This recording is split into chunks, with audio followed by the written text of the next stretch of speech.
Imagine a story so bizarre, so utterly unbelievable, it sounds like something ripped from a dark fantasy novel. A place where the very act of celebration turned into a terrifying, unstoppable force. This isn't fiction, though. It's a chilling chapter from our past. A historical anomaly that continues to baffle and disturb. Indeed, it possesses all the hallmarks of a macabre fable, a cautionary tale whispered through generations. Yet the records confirm its grim reality. It challenges our understanding of human behavior, of illness, and of the fragile line between sanity and chaos. The details are meticulously documented, not in folklore, but in official chronicles, medical reports, and even sermons from the era.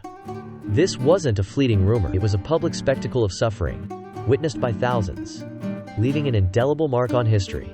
We're talking about the Dancing Plague of 1518. A phenomenon so strange, so devastating, that it defies easy explanation even today. Prepare yourself for a journey into one of history's most unsettling mysteries. Our story begins in Strasbourg, France, during the sweltering summer of 1518. It was a bustling city, a hub of commerce and culture, where life, by all accounts, seemed to follow its predictable rhythm. The harvest was approaching, daily routines unfolded, and the future appeared as stable as any other year. Then, everything changed. The ordinary gave way to the extraordinary, and the mundane shattered into madness. It started, subtly, with a single individual, but its ripple effect would soon engulf an entire community. Her name was Frau Troffea. On a quiet July day, she stepped into the street and began to dance. No music accompanied her movements, no festive occasion prompted her steps. She simply danced. An inexplicable, frenzied jig. Was it just a bad day? Perhaps a momentary lapse? A personal eccentricity that would soon pass? That's what many must have thought, observing her solitary, relentless motion. But this was no fleeting whim. Her dancing was not joyful or celebratory. It was compulsive, driven by an unseen force, a desperate energy that seemed to consume her. This was the first tremor of a coming earthquake, a single note in a symphony of terror. Days turned into weeks, and the dancing didn't stop. Frau Troffea continued her bizarre, exhausting performance, her body moving without apparent rest. Her feet pounded the cobblestones, her limbs flailed, her face contorted in a mixture of agony and compulsion. Soon, others joined her. First, a handful, drawn by curiosity or perhaps an irresistible urge of their own. Then dozens, their numbers swelling with each passing day. The streets of Strasbourg transformed into an impromptu, horrifying stage. Within a month, hundreds were caught in this terrifying spectacle. Men, women, and even children, all compelled to dance. They moved in a relentless, uncoordinated mass, their individual wills seemingly overridden by an unknown power. They danced in the streets, their movements growing more frantic and desperate. They danced in their homes, unable to find respite. They danced until they collapsed from sheer exhaustion, only to rise again and continue their macabre ballet. Was this a party? A festival of some strange, forgotten rite? Absolutely not. There was no joy, no revelry in their eyes. This was a living nightmare unfolding before the horrified gaze of the city. The authorities were completely baffled. The city council, accustomed to dealing with mundane civic matters, found themselves confronted with an unprecedented crisis. How do you govern a city where its citizens are literally dancing themselves into oblivion? Doctors had no answers, no cures. They examined the afflicted, searching for a physical ailment, a fever, a poison. But their medical knowledge, advanced for its time, offered no explanation for this bizarre, psychological, and physical torment. They were helpless witnesses to a medical mystery. They tried everything imaginable. They consulted astrologers, believing celestial alignments might be at fault. They considered demonic possession, a common explanation for inexplicable afflictions in that era. Nothing worked. The dancing continued, relentless and unforgiving. In a truly astonishing and desperate move, the city council even hired musicians. Their logic, however flawed, was to cure the dancers by encouraging them to dance even more, believing that if they danced it out of their system, they would recover. They set up stages, hoping to channel the frenzy. Can you believe that decision?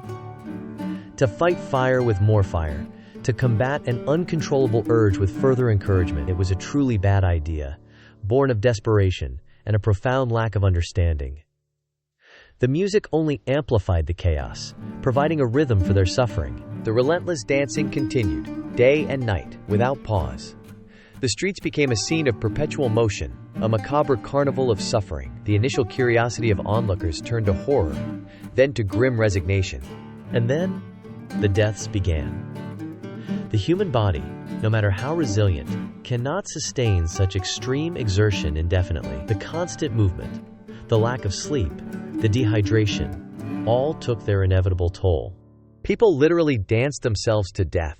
Their hearts, pushed beyond their limits, simply gave out. The strain on their cardiovascular systems was immense, leading to fatal cardiac arrest. They suffered strokes, their brains deprived of essential blood flow due to the extreme physical stress.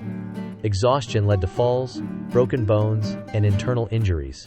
The spectacle of life-affirming movement transformed into a slow, agonizing demise. The death toll mounted, reaching dozens, then hundreds.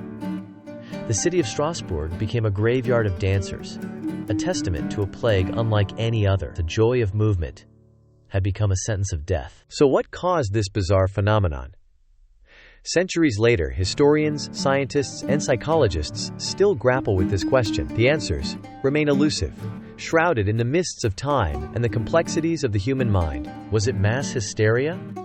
This is one of the most prominent theories, a collective psychological phenomenon where stress, fear, and suggestion can manifest in physical symptoms. The extreme conditions of the time, famine, disease, poverty, could have created a fertile ground for such an outbreak. Could it have been ergot poisoning?